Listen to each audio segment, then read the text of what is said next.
All right, so here is the Tesla axle. So outboard, CV, inboard. I've actually already got it disassembled. Pretty straightforward. Kind of the tripod spline deal here goes into the inboard axle cup like so, and moves in and out, of course, to account for the difference in length that happens as the suspension moves. This is the Corvette outboard cup.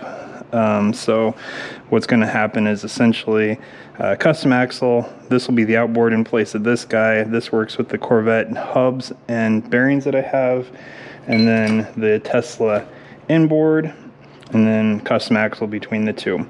So what I'm doing right now is I need axles that are about 26 inches long total from seal to seal, essentially.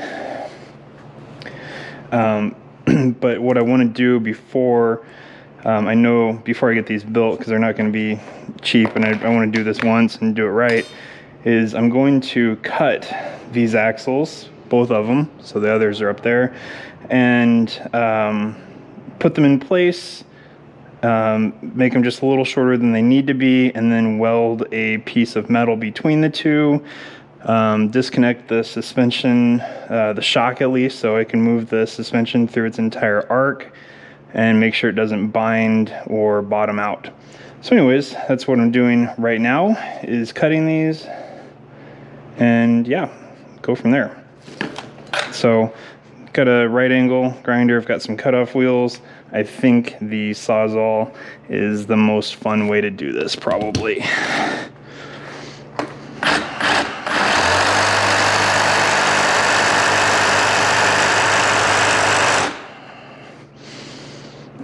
Or not.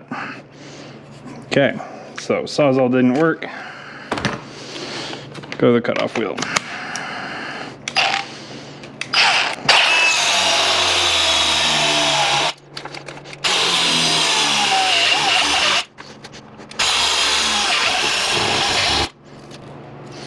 Should be no surprise the Tesla axle is solid steel all the way through. Probably chromoly, I would imagine, even.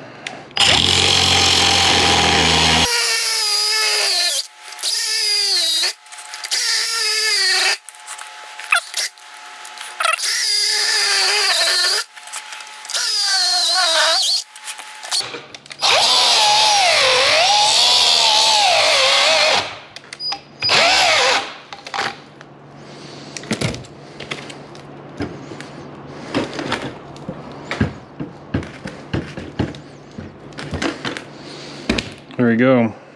So Tesla axle, half shaft cut completely in half. And then next will be the Corvette one. Gonna change out the blade and be right back. Okay, so Corvette axle, half shaft here. So here's the part of the Tesla axle I'm not using. Here's the part of the Tesla axle I am. So this is the inboard, and this is the inboard of the Corvette. I only need the outboard. So I've marked this. So there's going to be about an inch, hopefully, between the inboard and the outboard sides. So then what I'll do is I'll line that up, tack a piece of metal in there, move the suspension again, and hopefully everything works out okay. So I'm going to cut this guy. Again, Corvette, Tesla. The Tesla is a little bit thicker, maybe by a couple millimeters, I would say. The outboard portion is the same, but the Tesla has a couple steps up here, whereas the Corvette barely has, just a little bit of one. So here we go.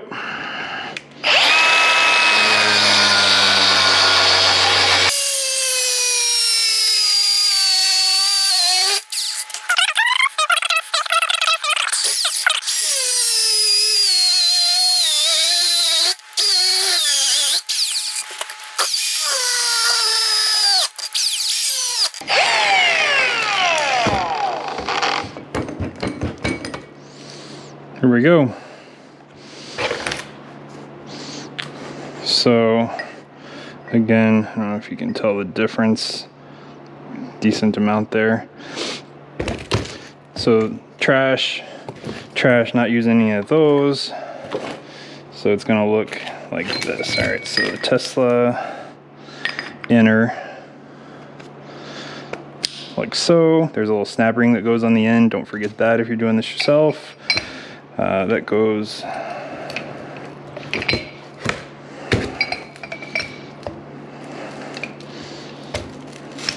things have to line up just right.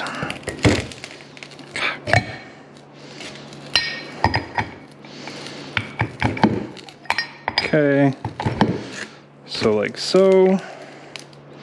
Again, snap ring's not on there, so it's just kind of, again, on there just for a quick test fit. It's gonna look something like this. And I'm gonna pull off the snap ring because these things, I don't know if you've ever done one of the Corvettes, but the snap ring can be a little bit of a bear to get out of there. So I'm not gonna jam it all the way in, but basically it's gonna look like this. Now, just for a little bit of information, I was quoted $1,600 for a set of axles from the drive shaft shop. Chromoly, we're good for 1,000 horsepower, so on and so forth, fine. I don't think the price is insane. It's just more than I want to pay for something like this.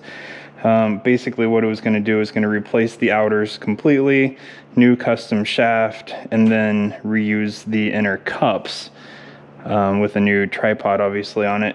But I mean, I think I can just do this myself.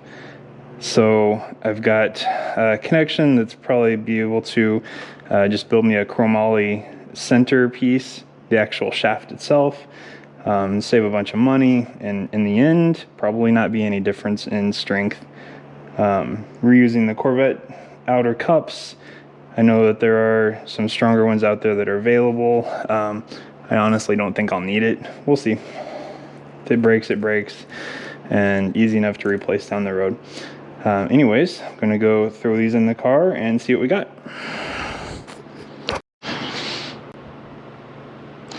Okay, so here is the Tesla motor. It's mounted pretty close to where it's gonna be. We've got some just C-clamps holding that forward motor mount. It's pretty much right where it needs to be. Take a look there. A few little modifications I do need to make. I need to make a spacer for this side. I knew that this thing wasn't gonna fit perfectly in the center. But I wanted to be able to adjust kind of the angle of the motor, so I did that. One other thing is I'm going to add some struts, basically. When I say strut, I mean like support from the middle of this mount down to the actual frame down there. So that's the bigger portion of the frame. It's much stronger than these little guys up here. So these will add support side to side and up and down, but that will be basically an upside down V going down to that for the additional rigidity. Back here, motor mount's mostly in place. I do have some bracing I'm going to weld along the back portion here. I do need to add support for this front portion of the mount, and then of course these bolts, they're just in there just to kind of hold it in place for now. But as of right this second, the motor is sitting completely supported by the two mounts. And then this ratchet strap over here is just holding up the side, like the mount that prevents it from twisting. I want to get these two done first. And then once those are completely locked in place, then I will design that mount over there in CAD, just like I did for these guys. And so it'll be good. So back to the axles. So clean the axles up just a little bit. Just didn't want to contaminate anything. So we've got the Tesla inboard cup here. It's pushed all the way in. I've got the Corvette outer here. Obviously Corvette knuckle, Corvette bearing, brake system, basics at least. So this guy, the outer axle is in place. The inner is the one that's going to move in and out. Oh, God, pulled it out too far. So this is why this is important that I measure right now, because no time I want this thing to pop out of its cup. So basically what I want to do is, I also don't want it to bottom out. So I'm going to start with it in the middle. And if you can see that, there is about an inch between the two, which is kind of exactly what I was shooting for. What I'm going to do is I'm going to clean these up just a little bit, tack an L bracket or an L piece of metal in there, and then yeah, try it out and make sure that suspension moves. I'll unbolt this guy and rotate this up and down. And then I'll do the same thing with that side. The motor, because of where, like it's a really tight fit in here, but because of where it's sitting, it is off center about 3/8 of an inch. So this cross here is dead center. This line is dead center of the motor, and the actual line is again just a little bit off center. Not a big deal, but I do want to address it with the length of the axles. So that's where we're at. I did measure up here. So if you watched any of the earlier videos, there were batteries across here. There is exactly 1/2 inch of space between this motor mount bracket and where the batteries will sit. So not a lot of space to play around with, but it really doesn't need to be much, if any at all, really. Might make it a little bit difficult to get them in there, but I'm gonna have to come up with some way to do it safely, because they're heavy. I mean, not super heavy, but they're awkward, especially trying to lean over the chassis of the car to put it in there.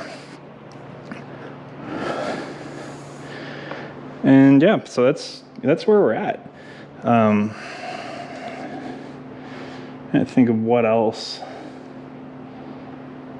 I guess that's it. Oh, I got the, it'll be a separate video, so it'd probably be right after this one, but I did get a company, Send, S-E-N-D, C-U-T, Send, S-E-N-D, same company that laser cut the motor mount brackets that I designed. They did the same for me. I sent them some CAD files, and they did the same with some copper plate that'll be used for the high voltage box. So the box with where all the batteries terminate basically, and power goes to the motor with the high voltage relays that'll be in there, the fuses, input from the charger, that sort of thing. So that's exciting. I've been spending a lot of time doing that with, I've actually designed it in Fusion 360, 3D printed them to make sure that it was correct. Just showed up in the mail today. Everything looks to be right. So I'll be hopefully assembling that, maybe not fully assembling, but at least making sure I've got everything I need for it over this weekend. And yeah, so that's it. I do plan on just kind of a quick update on the Tesla Performance 3. I lowered it about an inch with some iBox springs. Car rides great. No complaints. Looks better. It's the daily driver, so I don't really care if it needs, like any crazy performance suspension or anything. So I did that, and then it is a heavy car. I do want to tighten it up just a little bit going around turns, so I've got a set of iBox sway bars in those boxes. Plan on installing those guys tomorrow, and yeah, that's it for that car. Don't plan on doing anything else to it really. So yeah, hopefully you enjoyed the video. Like, subscribe, share. I think there needs to be more EV type projects out there. I see some from time to time. There's very few people that are actually doing these things on their own. There's a lot of companies that are doing them. They're charging a whole bunch of money. Saw a crazy old Bronco, really cool truck, but they claimed it's a giveaway, and they're claiming it's worth $300,000, which, don't get me wrong, it seems like a cool project, but I mean, it's a 400 horsepower motor. Sure, it's a set of Tesla batteries that are running the thing, but knowing what I know about building these now, you know, it's just overpriced. If you can do it yourself, you can learn something. That's one of the reasons I'm doing this project, because I've never done anything of this scale, and I wanted to learn a lot. And I'm definitely learning a lot with the electric stuff. So again, any questions, feel free to leave me a message, send me a note, and I'll try and answer them best as possible. Until next time.